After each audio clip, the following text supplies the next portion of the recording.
everyone! In this tutorial we are going to take a look at how to add a reference image in Krita. So we're going to start off by opening up a new file, and I'm just going to keep the settings like this and click create.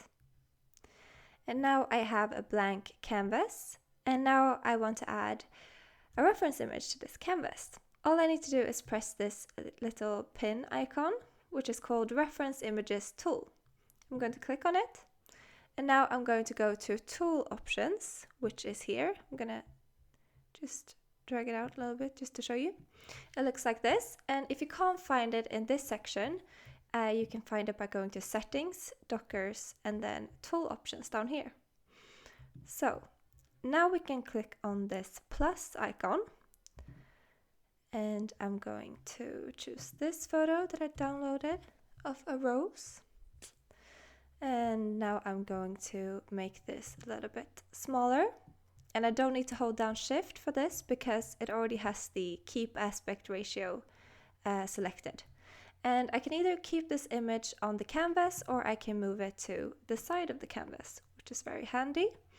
And I can also adjust the opacity of the image if I want to decrease it. And I can also change the saturation if I want to make the image black and white, for example. And if I deselect this keep aspect ratio, then I can distort the image in whichever way I want to, like this. But I usually keep the ratio as it is.